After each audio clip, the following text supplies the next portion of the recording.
18 సంవత్సరాలు నిండిన యువతీ యువకులు ఓటు హక్కు పొందవచ్చునని తమ ఓటు హక్కు కోసం దరఖాస్తు చేసుకుని మేరకు ఆర్డీఓ రమాదేవి అన్నారు.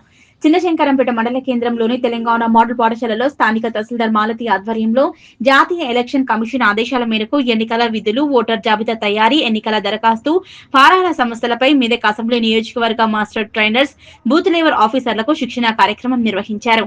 ఈ కార్యక్రమానికి మెదక్ ఆర్డీఓ రమాదేవి ముఖ్య అతిథిగా హాజరయ్యారు. ఈ సందర్భంగా ఆమె మాట్లాడుతూ 18 సంవత్సరాల నుంచి యువకులు తమ ఓటు హక్కు కోసం దరఖాస్తు చేసుకోవాలని ఈ నెల 3వ తేదీ నుంచి నేటి వరకు నియోజకవర్గంలోని 6 మండలాల్లో శిక్షణ తరగతులు నిర్వహించడం జరిగిందన్నారు. రాబోయే ఎన్నికలకు అధికారులు సిద్ధంగా ఉండాలన్నారు. ఎన్నికలకు సంబంధించిన చట్టపరమైన విషయాలను బూత్ లెవెల్ అధికారులకు ఆమె తెలిపారు. 3వ తేదీ నుంచి నేటి వరకు శిక్షణ తరగతులకు గైహాజరైన బూత్ అధికారులకు ఈ నెల 14వ తేదీ సోమవారం మెదక్ జిల్లా కేంద్రంలో శిక్షణ తరగతులు నిర్వహించడం జరుగుతుందని, గైహాజరైన వారు తప్పకుండా ఆ కార్యక్రమానికి హాజరు కావాలన్నారు.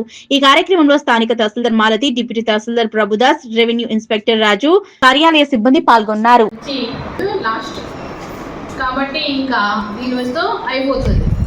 కానీ యాబ్సెంటీస్ ఎవరైనా ఉంటే మాత్రం వాళ్ళకి సోమవారం రోజు గవర్నమెంట్ డిగ్రీ కాలేజ్లో మిగిలిన వాళ్ళకి ట్రైనింగ్ క్లాస్ తీసుకోవడం జరుగుతుంది. ఈరోజు మన ట్రైనింగ్ క్లాస్కి సంబంధించి మనకు 6 మాస్టర్ ట్రైనర్స్ ఉన్నారు. దాకా 2 ఆన్లైన్ ట్రైనింగ్లు కూడా జరిగినవి. ఈసీఐ వారు అక్కడ నుంచి ట్రైనింగ్ ఇచ్చిండ్రు. IIITM ద్వారా ట్రైనింగ్ పొంది ఉన్నారు వాళ్ళు. మేము కూడా అందరం ట్రైనింగ్లో పార్టిసిపేట్ అయినాం. ట్రైనింగ్ ముఖ్య ఉద్దేశం ఏంటంటే legal provisions and BLO duties, ఈ 2 అంశాల మీద మీకు అందరికీ ట్రైనింగ్ ఇవ్వవలసిందిగా మాకు ఆదేశాలు ఉన్నాయి. అందులో భాగంగానే ఈ నెల 3వ తేదీ నుంచి ఒక్కో మండలంలో శిక్షణ కార్యక్రమాన్ని పూర్తి చేస్తూ వస్తున్నాము. ఈరోజు మీ దగ్గర శంకరంపేట 6లో శిక్షణ కార్యక్రమం ఫుల్ డే ట్రైనింగ్ క్లాస్ మనము ఏర్పాటు చేసుకోవడం జరిగింది. దీంట్లో మీరందరూ కూడా హాజరై ఉన్నారని నేను భావిస్తున్నాను.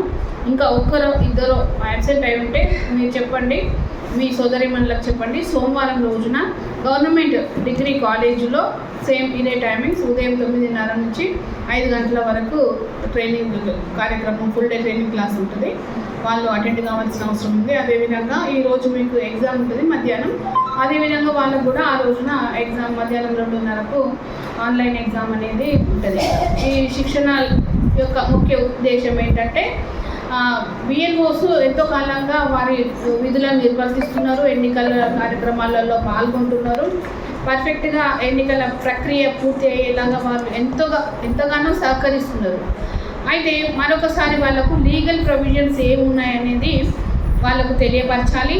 ఇంకా BLO డ్యూటీస్, వారు చేసే డ్యూటీస్ ఏ విధంగా ఉన్నాయనేది మరొకసారి వారికి శిక్షణ ద్వారా తెలియపరచాలని ఎన్నికల సంఘం వారి ఉద్దేశం. అందులో భాగంగానే మనము షెడ్యూల్ తయారు చేసుకొని ఈ రోజున ఇక్కడ సమావేశం అంటే ట్రైనింగ్ క్లాస్ ఏర్పాటు చేసుకోవడం జరిగింది. అందులో మన మాస్టర్ ట్రైనర్స్ చాలా పర్ఫెక్ట్గా ట్రైనింగ్ ఇస్తున్నారు. ఇప్పుడు దాకా 5 మండలాలలో ట్రైనింగ్ క్లాస్ పూర్తి అయింది. ఇది లాస్ట్ డే ఆఫ్ మన కాన్స్టిట్యున్సీలో లాస్ట్ డే ట్రైనింగ్ క్లాస్. ఇది కూడా పూర్తి చేసుకొని మనం మొత్తం విజయవంతం చేసుకుంటాము శిక్షణ కార్యక్రమాలన్నీ కూడా. ఇంకా దీంట్లో ముఖ్యంగా BLOs తెలుసుకోవాల్సినవి ఏంటంటే లీగల్ ప్రొవిజన్స్ ఏమున్నాయి, చట్టపరమైన అంశాలు ఏమున్నాయి ఎన్నికలకు సంబంధించి. మీరు తయారు చేసే ఓటర్ జాబితాలో మనము ఏమేమి పాటించాలి, SOP ఏది పాటించాలి, తర్వాత as a BLO me duties ఏంటి, మీరు ఏ విధంగా ఫామ్స్ తీసుకోవాలి, దేనికి అప్లికబుల్ ఉన్న ఫామ్ను దానికి మనము ఓటర్ జాబితాలో పొందుపరచడానికి ఫామ్ 6 ఓటర్ నమోదు కోసం ఫామ్ 6 ఇది మీకు తెలిసిన విషయమే, ఎంతో కాలంగా మీరు చేస్తున్నారు. అయినప్పటికీ మరొకసారి మీకు గుర్తుకు చేయాలి కాబట్టి శిక్షణలో భాగంగా ఫామ్ 6 ఓటర్ నమోదు కోసం 18 సంవత్సరాల వయసు నిండిన యువకులు ఫామ్ 6 ద్వారా దానికి సంబంధించిన ఆధారాలు, వాళ్ళ date of birth proof and వాళ్ళ రెసిడెన్స్ ప్రూఫ్, ఈ 2 కూడా జత చేసి మనకు అందించవలసి ఉంటుంది. BLO విచారణ చేసి వారు అక్కడి గ్రామస్తులైనా మీ పోలింగ్ కేంద్ర పరిధిలోని వ్యక్తులైనా మీరు పరిశీలన చేసి వారు ఇచ్చిన ఆధారాలను కూడా ఒకసారి పరిశీలించి వారు జెన్యున్గా అప్లై చేసుకుంటున్నారు, 18 సంవత్సరాల వయసు నిండి ఉంటున్నారు అని మీరు తెలుసుకున్న తర్వాత మీరు సర్టిఫై చేస్తారు. రికమెండేషన్ రికమెండేషన్ చేస్తారు. మీ బిఎల్ఓ యాజ్ ఏ బిఎల్ఓ మీరు ఆ ఫామ్ 6 మీద రికమెండేషన్ మీరు రాస్తారు. ఈ అబ్బాయి సో పేరు గల వ్యక్తి, తండ్రి పేరు ఇది, ఇంటి నెంబర్ ఇది, మీరు రాసే సర్టిఫికేషన్ ఈ విధంగా ఉండాలి, నేను చెప్పే విధంగా ఉండాలి, క్లియర్గా ఉండాలి. దాంట్లో 2 లైన్లు వస్తుంది కానీ పూర్తి సమాచారం రావాలి. ఫలానా రాజు అనే వ్యక్తి తన మెమో ద్వారా తెలియనైనది, తర్వాత ఇతను ఈ అడ్రస్లో ఉంటున్నాడని ఈ అతని ఆధార్ ద్వారా తెలియనైనది, కావున అతనిని ఓటర్ జాబితాలో చేర్చుటకు సిఫారసు చేయనైనది. ఈ విధంగా మీరు రాయవలసి ఉంటుంది. ఖచ్చితంగా మీరు సిఫారసు చేసేవాళ్ళే. తర్వాత మీ బిఎల్ఓ సూపర్వైజర్ కూడా అదే విధంగా సిఫారసు చేస్తారు. తర్వాత ఎవరుగా ఉంటారు కాబట్టి వాళ్ళు కూడా సిఫారసు చేస్తారు. అప్పుడు మీ అందరి సిఫారసు మేరకు ఈఆర్ఓగా మేము ఆమోదించడం జరుగుతుంది.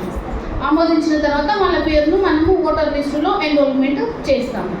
ఇది ఫామ్ 6కి సంబంధించి.